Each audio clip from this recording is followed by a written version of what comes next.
मुझे कोई इतराज नहीं है ये स्वीकारने की कि मोदी सरकार का कोई मुकाबला नहीं। पहला एक्रोनिम और बाद में अधिनियम, और आज हम मिसाल देख रहे हैं, पहले शांति और दूसरा जी Ram ji. You people try to derail India's nuclear program.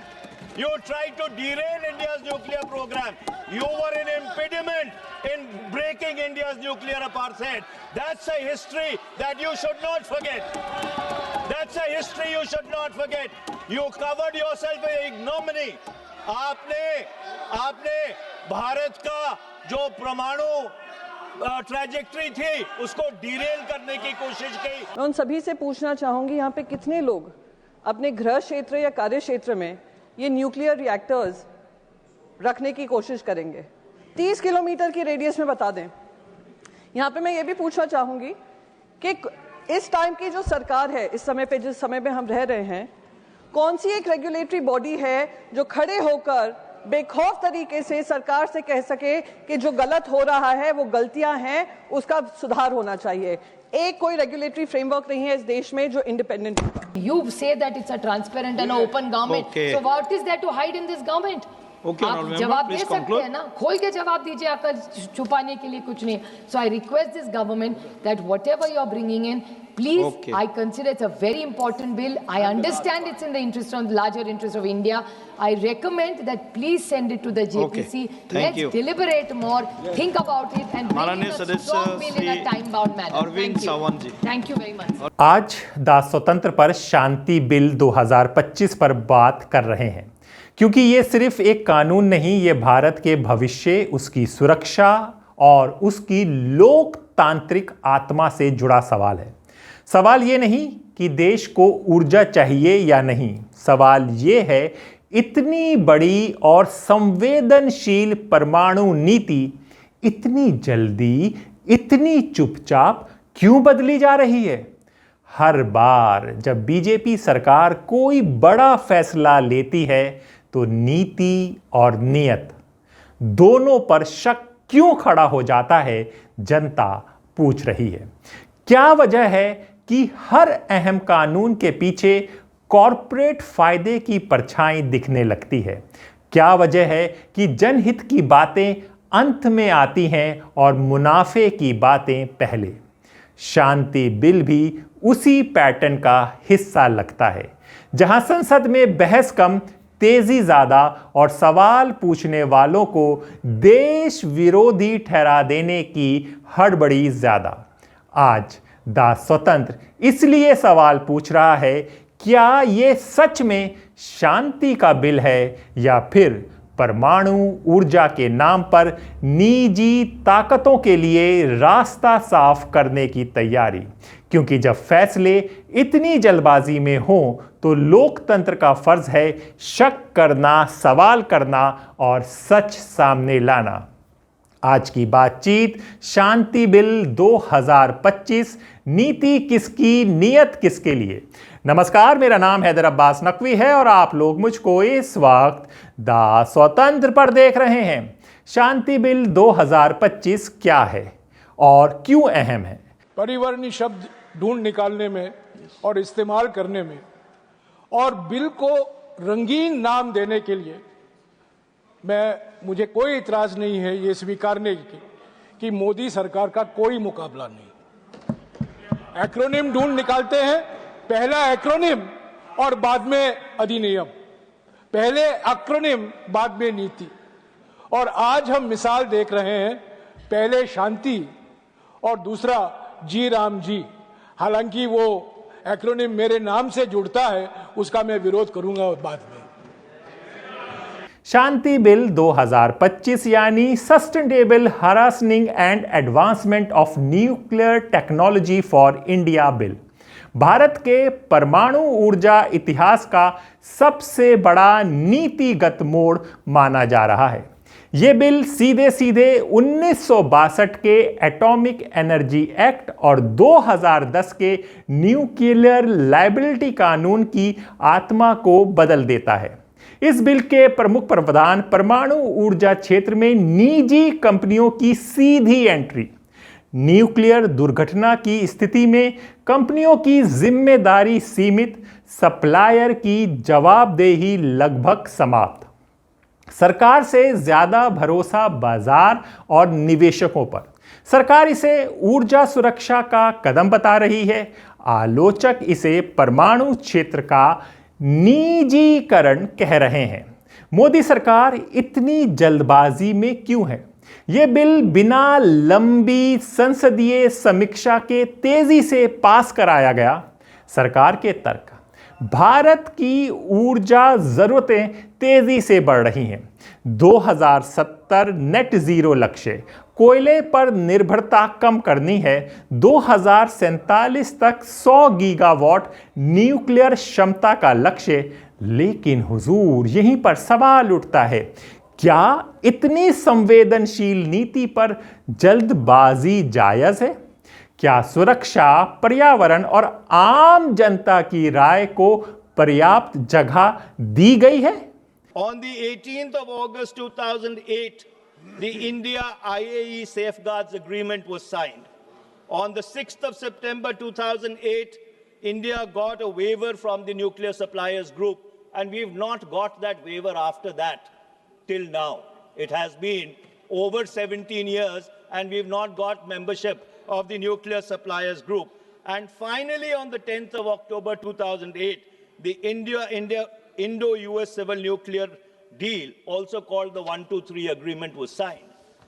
And ironically, while Prime Minister Dr. Manmohan Singh's government was trying to break nuclear apartheid, जो परमाणु रंग भेद नीति थी, उसको जब तोड़ने का प्रयास किया जा रहा था, हमारे परम मित्र जो उस तरफ बैठे हैं, उन्होंने क्या किया?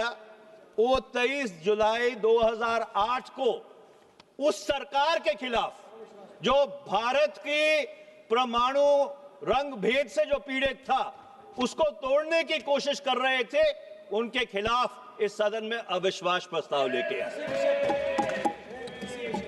It is important that you reflect on your own conduct. When the UPA government was trying to break India's nuclear isolation and nuclear apartheid, you brought a vote of no confidence against that government. It's another matter that no confidence motion was defeated 275 to 256 with 11 abstentions. Now let me, अरे इतिहास तुमको समझाना बहुत जरूरी है. History is very important because you people tried to derail India's nuclear program. You tried to derail India's nuclear program. You were an impediment in breaking India's nuclear apartheid. That's a history that you should not forget. That's a history you should not forget. You covered yourself with ignominy. आपने भारत का जो परमाणु trajectory थी उसको Daryl करने की कोशिश की राजनीतिक कारणों से. अध्यक्ष जी, इनको बिठाइए. Let the house be in order. इस बिल के पीछे कौन सी ताकतें और दबाव है? राजनीतिक गलियारों में चर्चा है कि अंतरराष्ट्रीय न्यूक्लियर कंपनियां लंबे समय से भारत में निवेश चाहती थीं। 2010 का लायबिलिटी कानून उनके लिए सबसे बड़ी बाधा था। शांति बिल उसी बाधा को हटाता है। यानी साफ संकेत है कि यह बिल सिर्फ नीति नहीं, निवेश सुलभ समझौता भी है। किन कंपनियों और शेयर बाजार को होगा फायदा? हालांकि सरकार किसी का नाम नहीं लेती, लेकिन बाजार जानता है। संभावित जिनको फायदा होगा बड़े ऊर्जा और इंफ्रास्ट्रक्चर समूह जैसे पावर, इंजीनियरिंग और भारी मशीनरी कंपनी। अब इसमें भी कोई दो राय नहीं है कि ये जो तीन बड़ी कंपनियां हैं आज के दौर में, टाटा, अंबानी और Adani. Jagesh ji was talking about how important Shanti is. But when a bill called Shanti brings Ashanti, then I stand here to oppose that bill, sir. सब यहाँ पर जो भी यहाँ पे गुणगान कर रहे हैं इस बिल का और बता रहे हैं कैसे regulatory mechanism, ease of doing business, ये सब होगा इस बिल के माध्यम से, मैं उन सभी से पूछना चाहूँगी यहाँ पे कितने लोग अपने गृह क्षेत्र या कार्य क्षेत्र में ये न्यूक्लियर रिएक्टर्स रखने की कोशिश करेंगे। 30 किलोमीटर की रेडियस में बता दें। यहाँ पे मैं ये भी पूछना चाहूँगी कि इस टाइम की जो सरकार है, इस समय पे जिस समय में हम रह रहे हैं, कौन सी एक रेगुलेटरी बॉडी है जो खड़े होकर बेखौफ तरीके से सरकार से कह सके कि जो गलत हो रहा है वो गलतियां हैं, उसका सुधार होना चाहिए। एक कोई रेगुलेटरी फ्रेमवर्क नहीं है इस देश में जो इंडिपेंडेंट होगा। सर, तीसरी चीज, ये प्राइवेट प्लेयर्स को लाने की बात है। मैं प्राइवेट प्लेयर्स को भी कौन सा ऐसा रेगुलेटरी मैकेनिज्म है जो प्राइवेट प्लेयर्स इसमें आएंगे उनको अकाउंटेबल रख सकता है। मैं सर आपका ध्यान 1984 की जो भोपाल गैस ट्रेजेडी हुई थी उस पर आपका ध्यान आकर्षित करना चाहूंगी। 3,500 लोगों की मौत हुई थी, 15 से 20,000 लोग वही लीक रिलेटेड डिजीजेज में मारे गए थे, 5 लाख जो वहां के लोग थे, रहवासी थे, वो इंजर हुए थे, और 2 सदियां 3 सदियां बीत गई सर, वो अभी भी वो जेनेटिक डिसऑर्डर्स के शिकार हैं और कोई भी उसमें गिल्टी नहीं पाया गया। तो ये देश की सच्चाई है कि जहां रेगुलेशन और अकाउंटेबिलिटी नहीं होती है, आने वाली सदियां, अगर हमने ये एक दिन में लोकसभा और राज्यसभा में ये बिल पास हो गया है, इस पे चर्चा नहीं हुई है, आने वाली सदियां हमें माफ नहीं करेंगी अगर हम इसका ऑपोजिशन नहीं करेंगे और रेगुलेटरी मैकेनिज्म्स पुख्ता नहीं करेंगे। सर, चेरनोबिल हुआ था और चेरनोबिल की एक डॉक्यूमेंट्री बनी थी, उसमें एक बहुत महत्वपूर्ण कोट था। वो कोट था, every lie we tell incurs a debt to the truth, sooner or later the debt is paid। Sir, हमारी जिम्मेदारी बनती है, और ये डेट क्या है, हम क्या करने जा रहे हैं, हम सप्लायर लायबिलिटी को पूरी तरीके से निकालने की बात कर रहे हैं। जो लायबिलिटी है हम कैप कर रहे हैं 3,000 करोड़ पे। सर, मैं आपको बताना चाहती हूं कि ये जो फुकुशिमा हुआ था, फुकुशिमा के क्लीनअप में ही $200 बिलियन का खर्चा हुआ है और अभी भी चल रहा है। जो चेरनोबिल हुआ था, $700 बिलियन का खर्चा हुआ और आज भी उसका खर्चा लागू है, और यहां पे हम 3,000 करोड़ कैप करने जा रहे हैं, सप्लायर लायबिलिटी क्लॉज हटाने जा रहे हैं। दूसरी चीज सर, ऑपरेटर लायबिलिटी भी हमने कैप कर दी है। तो किस तरीके से हम उनको पूरी की पूरी छूट दे रहे हैं, आप आइए हमारे देश में, आइए काम करिए, प्राइवेटाइजेशन के माध्यम से काम करिए, पर आपकी हमारे सिटीजन्स की तरफ कोई भी जिम्मेदारी नहीं होगी। सर, आरटीआई के माध्यम से कोई सवाल नहीं पूछा जा सकता है कि क्या उसमें कमियां हैं और क्या कमियों को दुरुस्त करना है। आरटीआई को भी डाइल्यूट किया जा रहा है। Sir, I am winding up sir, क्योंकि ये बहुत इंपॉर्टेंट मुद्दा है, 3-3 मिनट में पूरा नहीं होगा सर, इसमें वाइड स्टेक कंसल्टेशन होना चाहिए, पर खैर हो नहीं रहा है। मैं बस यही कहूंगी, जो ये एटॉमिक एनर्जी रेगुलेटरी बॉडी है, जो बोर्ड है, उसको पूरी तरीके से मजबूत तरीके से अकाउंटेबिलिटी तय करना सरकार की जिम्मेदारी बनती है। और जैसे मैंने कहा कि अगर हम इस पर कार्रवाई नहीं करेंगे, अकाउंटेबिलिटी तय नहीं करेंगे, हमारे देश में आकर ये लोग प्रॉफिट जरूर करेंगे, पर सिटीजन्स को के हाथ में एक लंबा चौड़ा बिल थमा देंगे, जो वेस्ट एनर्जी से लेकर, हैजार्डस वेस्ट से लेकर, और जो लायबिलिटी जान और माल की होती है, वो हमारे पास छोड़ जाएंगे। बहुत बहुत धन्यवाद सर, जय हिंद, वंदे मातरम। तो अब बात करते हैं मशीनरी कंपनियां, विदेशी न्यूक्लियर टेक्नोलॉजी पार्टनर। शेयर बाजार में पहले ही पावर और इंफ्रा सेक्टर के स्टॉक्स में हलचल देखी जा रही है, लेकिन एक्सपर्ट चेतावनी भी दे रहे हैं, लाभ निजी होगा, जोखिम सार्वजनिक। विपक्ष क्यों कर रहा है तीखा विरोध, इसको भी समझिए। विपक्ष का सीधा आरोप है सुरक्षा से समझौता। परमाणु दुर्घटना में सीमित जिम्मेदारी जनता पर बोझ डालेगी। संसद को दरकिनार इतने बड़े फैसले को स्टैंडिंग कमेटी में नहीं भेजा गया। कॉर्पोरेट फ्रेंडली नीति, ये कानून कंपनियों को बचाता है, नागरिकों को नहीं। स्थानीय लोगों की अनदेखी, जमीन, पर्यावरण, स्वास्थ्य और पुनर्वास पर ठोस गारंटी नहीं। इसलिए विपक्ष इसे ऊर्जा नीति नहीं, कॉर्पोरेट सौदा कह रहा है। माननीय सदस्य श्रीमती सुप्रिया सुले जी। Thank you, sir, for giving me the opportunity to speak on the sustainable harnessing and advancement of nuclear energy of transforming India bill, sir. Sir, I would like to quote Dr. Homi Baba ji. No power is costlier than no power. So I appreciate the efforts of the Honorable Minister to bring in this bill today, because I think we all need to evolve with time, change with time, policies have to change with time.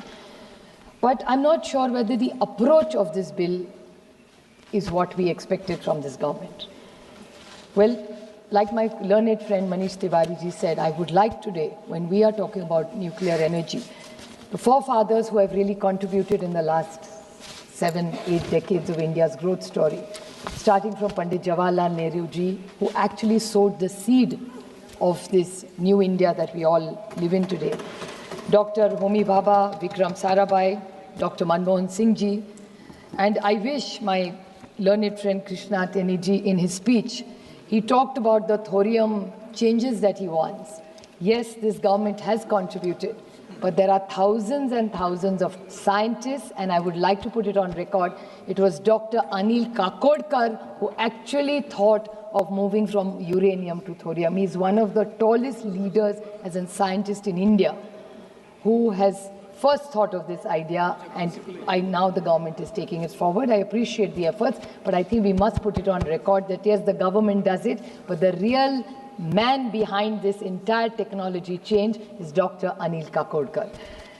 Sir, and now something else that India should be very proud of, and I'd like to put it on record, that recently in October, Professor Sunil Gupta was elected the President of International Union of Pure and Applied Physics during the 33rd Assembly held in China for a 3-year term, where this was the only job in the last 70 years which Dr. Homi Bhabha got it, and this is the first time that we should all be proud that Professor Sunil Gupta, a proud Indian today, leads the global change in this nuclear power. So it's something very big for India, I think. In the Atomic Energy Act 1962 and the Civil Liability Nuclear Damage Act 2020, the amendment that has been proposed by this government.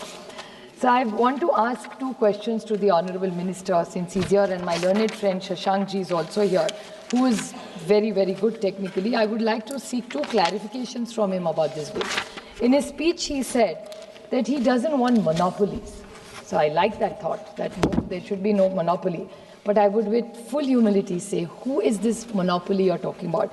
It's the nuclear power, the NPCIL, which is the Nuclear Power Corporation of India, who had a monopoly, which is one of our PSUs, which has always been in profit.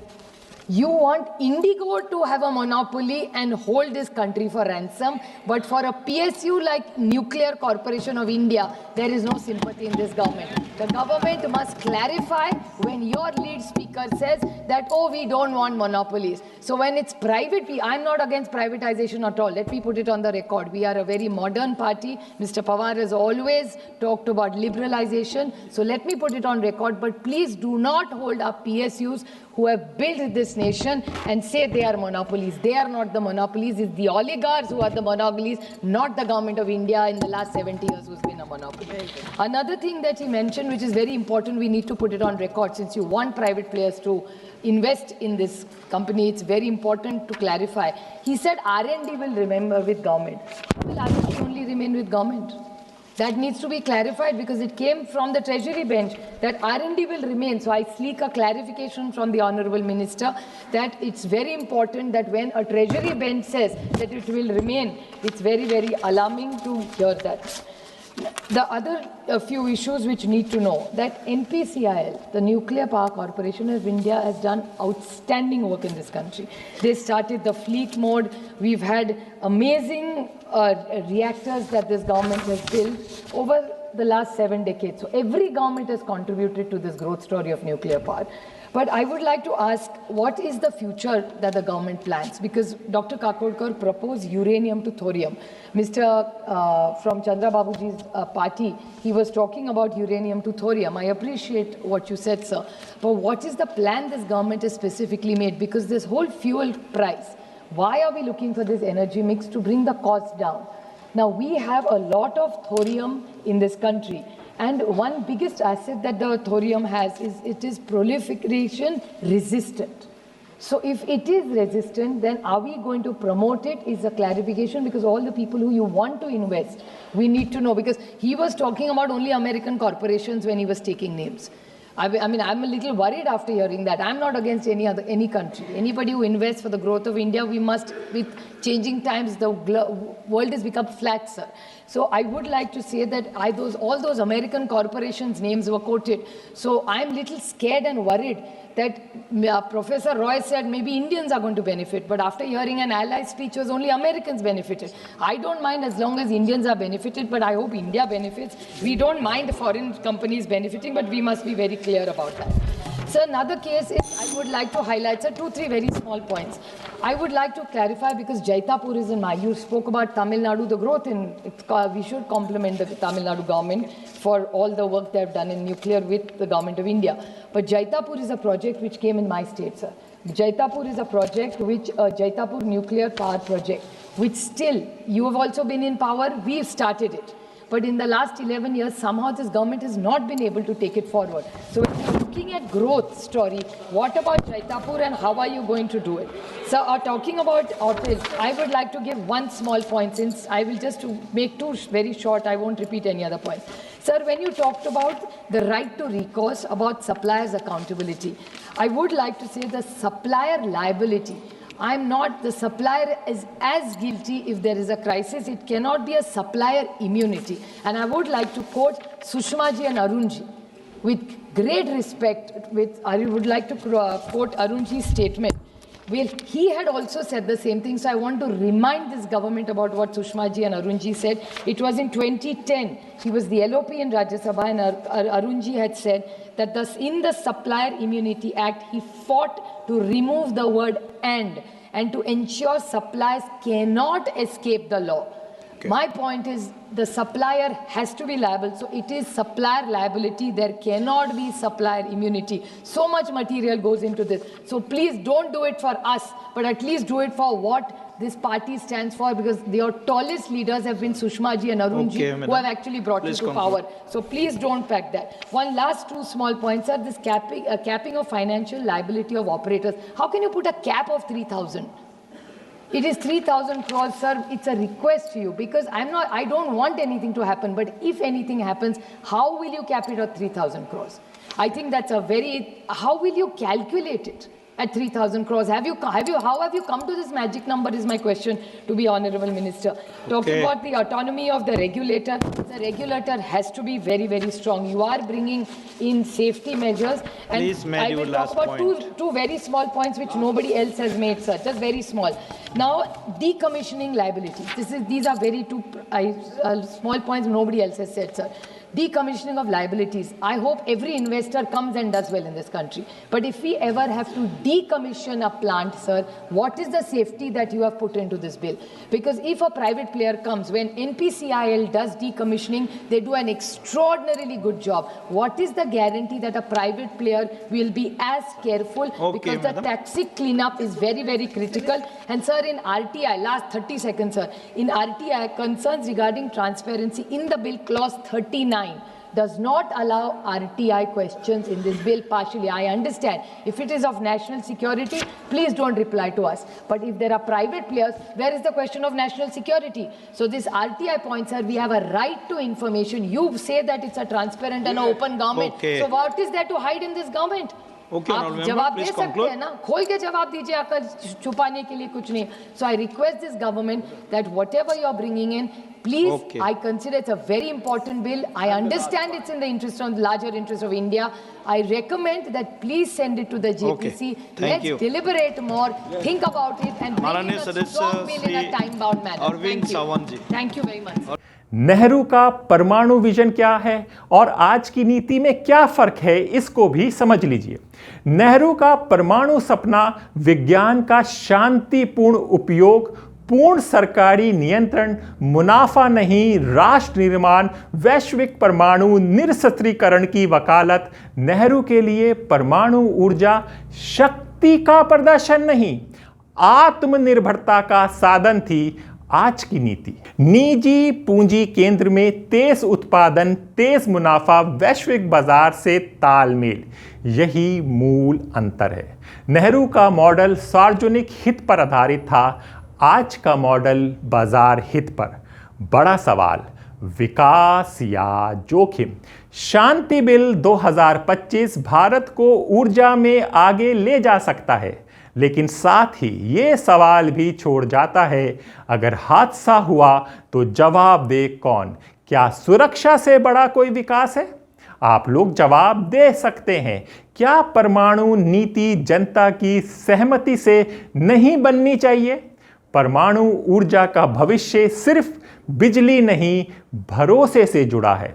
Shanti bill 2025 विकास का रास्ता खोलता है, लेकिन जोखिम की कीमत कौन चुकाएगा? यही सवाल भारत के लोकतंत्र के सामने खड़ा है और आप शुक्रगुजार हो डिजिटल मीडिया का कि वो आपको दोनों पक्ष बता रहा है, नहीं तो मेन स्ट्रीम मीडिया शांति बिल को मोदी सरकार का मास्टर स्ट्रोक बता चुका है। तो क्या हो रहा है देश में, क्या होने जा रहा है, सबके लिए जुड़े रहिए द स्वतंत्र से। अपने दोस्त हैदर अब्बास नकवी को इजाजत दीजिए। नमस्कार।